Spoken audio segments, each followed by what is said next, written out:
miembros tienen un rol y todos en conjunto forman esa iglesia doméstica. Quedemos claro que la fe no es un sentimiento, no es una emoción, que ahorita me siento feliz y entonces tengo fe, y si en la tarde yo tengo un contratiempo, entonces ya no tengo fe. Eso es vital tenerlo presente. Es que la fe tiene que ir a pesar de todo. O sea, la fe no tiene que tener una condición. La única condición de la fe es amar a Dios y creerle. Hasta ahí. De ahí lo demás es parte humana. Ahora, aquí viene la pregunta interesante. Si bien nuestra misión como familia es dar a conocer la fe, viene la pregunta que nosotros como familia tendríamos que hacernos: ¿y cómo hago? O sea, ¿qué tengo que hacer para ir cultivando la fe? Miren, todos tenemos claro que la familia es la base de la sociedad. Y por lo tanto, al ser la familia la base de la sociedad, ahí está como toda la parte moral, toda la parte de fe que nosotros tenemos que ir inculcando dentro de nuestro seno. Y dentro de esto surge lo que se llama, o lo que nosotros llamamos como católicos, lo que es la base de la iglesia doméstica. En la familia está la iglesia doméstica. Aquí es donde, como hemos dicho, se debe cultivar esa fe. Miren, San Juan Pablo II lo escribió en Familiares Consorcio, en el numeral 17. Se los quiero leer lo que dice San Juan Pablo II. Dice, hablando sobre cultivar la fe, dice, y la familia, dice, es una comunidad que busca vivir según el Evangelio, que vibra con la iglesia, que reza y que ama. Eso es la familia para San Juan Pablo II. Se lo repito, es una comunidad que busca vivir según el Evangelio, que vibra con la iglesia, que reza y que ama. Y como vos dijiste, Dios, ¿para qué nos creó? Dijiste hace poco, para conocerlo, para amarlo y para servirlo. ¿Para qué? Pues para gozarnos con Él en la vida eterna. Este es nuestro objetivo. Si usted se ha estado preguntando a lo largo de su vida, ¿yo por qué estoy aquí? ¿Qué es lo que hago en mi vida? Pues mire, ahí está, en el Catecismo de la Iglesia Católica. Es claro, a mí me encantó, o sea, conocerlo, amarlo y servirlo. ¿Para qué? Pues que vamos con Él en la vida eterna. Entonces, el proceso, por ejemplo, hacíamos un ejemplo una vez, y el proceso de cultivar, la gente que cultiva la tierra sabe que todo tiene un proceso largo. Yo te miro a vos cuando estás cultivando las plantitas ahí en la casa, que las cuidas, que le cambias tierra, que le ves el agua, que le ves la hierba, que tiene mucho agua, que tiene poca agua, que les hablas, que la abonás, que mucho sol, que poco sol, etcétera. Entonces, la gente que cultiva la tierra sabe perfectamente este proceso. ¿Sí? Es un proceso que ahí va.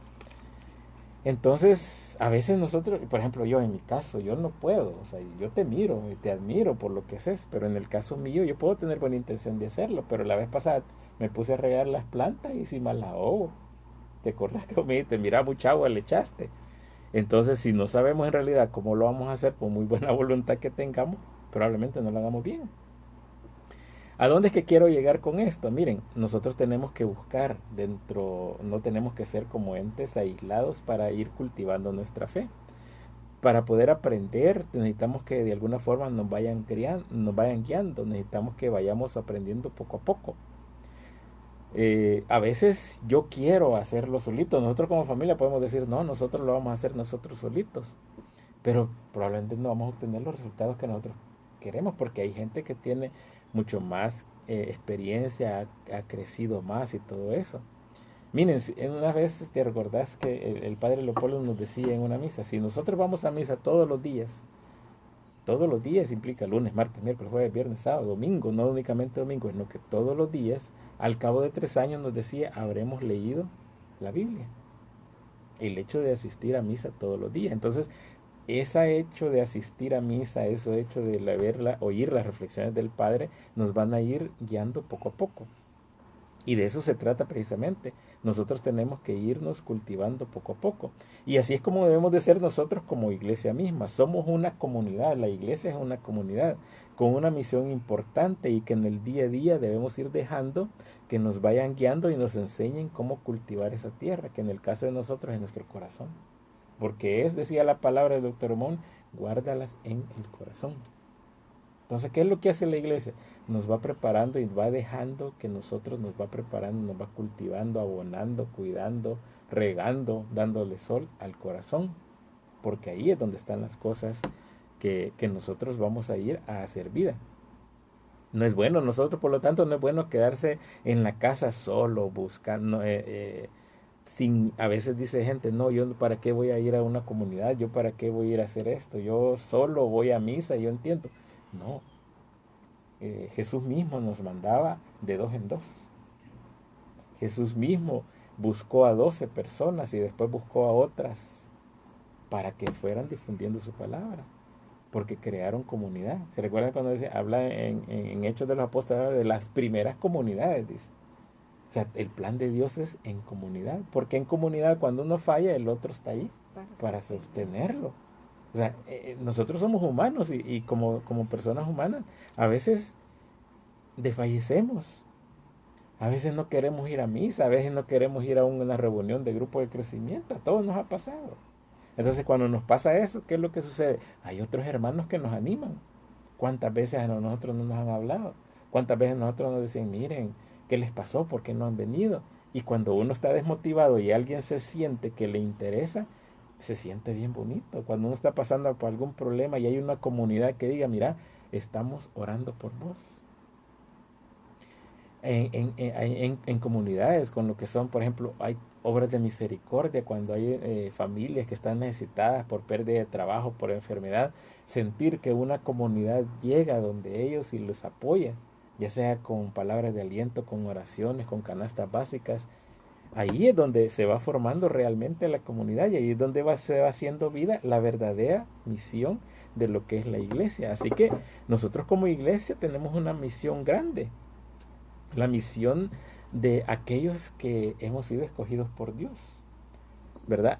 Para ser, por ejemplo, imaginen la misión de los padres de guiar como pastores a todas las ovejas que llegan a la iglesia, a todas esas ovejas que van poco a poco. Y como les digo, arrastra más, no un evangelio, ¿cómo es que decía? Una vez yo me acuerdo, vale más un versículo vivido que 1000 leídos. Ajá. Sí. O sea, vale más el hecho de hacer vida ese evangelio. Vale más el hecho de compartir que aprenderse todo, toda la Biblia de memoria. O sea, ¿por qué? Porque el Señor nos pide que hagamos vida su palabra.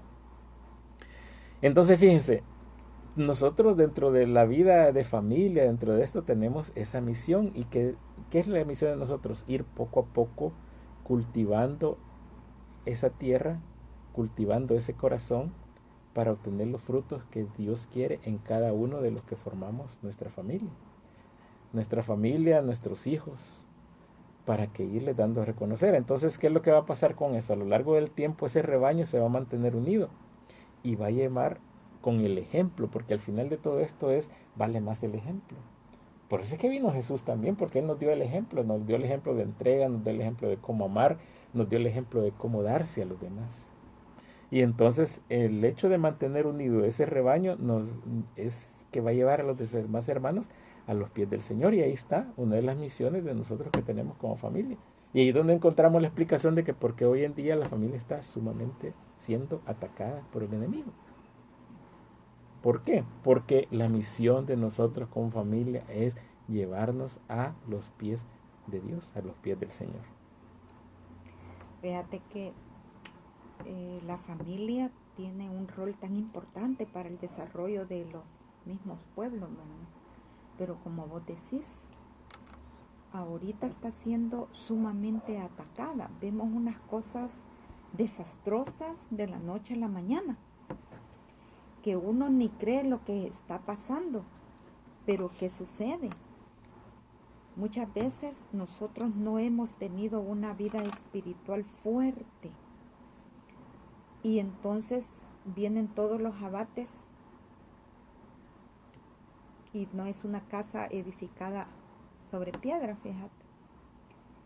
Y por eso la familia como iglesia doméstica tiene que estar, como dijiste, unida y fuerte espiritualmente, porque cualquiera es atacado. Cualquier cosa, pongámonos a pensar en nuestra familia, de repente una cosa que ni jamás nos esperábamos sucede. Y si nuestros hijos ahorita están viviendo en un mundo muy convulsivo, con normas sociales distorsionadas, con ejemplos terribles, entonces, si desde pequeño vos lo has tenido fuerte espiritualmente, puede de alguna u otra forma defenderse. Pero si tu familia ha estado disgregada espiritualmente, es presa fácil. Fíjate que hay tantas cosas, hace poco estábamos comentando y qué es lo que está de moda hoy en las familias, hoy con los hijos, respecto a la fe. Dice, no, es que cuando él crezca, él va a decidir qué fe va a tomar. Así hablan los papás de hoy en día. Y entonces, pero por ejemplo, vamos a dejar que nuestro hijo, nosotros que hablamos español, cuando él crezca, él que aprenda a hablar el idioma que quiere, pero ahorita no le vamos a enseñar el español. O sea, no es la forma, sí, o sea, no es la forma de hacerlo. O mira, ahorita que está chiquito el niño, lo vamos a dejar y cuando él crezca, él va a decidir qué come. Ahorita yo no le voy a dar de comer porque él va a decidir qué va a agarrar de lo que está ahí. O sea, tenemos que guiarlo, o sea, esa es parte de nuestra misión, o sea, entonces, esa es parte de lo que está atacando el enemigo en la familia. No dejar que la fe sea cultivada en nuestros pequeños, no dejar incluso que nosotros como familia a veces llevamos las bases tan débiles que creemos que con ir a misa el domingo ya estuvo, pues, y ni siquiera, como dice un padre, ni siquiera llegamos a misa, porque a veces, y si llego al evangelio, me vale. Y si llego antes de la comunión, me vale la misa. Es que no es cuestión de que me vale o no me vale, sino es que es cuestión de que voy a vivir todo un proceso, toda la misa, recordar el amor que nos tuvo Jesús para entregarse por nosotros. Y por eso tengo que ver todo el proceso de lo que es una misa. Desde pedir perdón, desde la reflexión de la palabra, de la Eucaristía, es todo un proceso. Entonces no es cuestión de que me vale tal cosa como que fuera un compromiso. Entonces decía el padre, pero si vas a un cine, tenés que estar temprano, porque si no, no vas a entender la película. Generalmente en la película, cuando uno va al cine, dice, se procura llegar antes para que cuando empiece la película está sentado y uno, y por eso hasta le dan anuncios y un montón de cosas así a uno. Entonces, si llegamos temprano, dice el padre, a una misa, perdón, al cine, a una película, ¿por qué no lo hacemos lo mismo con la misa? Que es el momento culmen, es algo tan importante, tan básico dentro de nuestra fe. Fíjate. Imagínate, compromiso serio que tenemos los padres, ¿verdad? Hay que salirnos del yo. Bueno, vamos ahora también a una leve pausa. Vamos a escuchar una bonita alabanza para seguir con este su programa.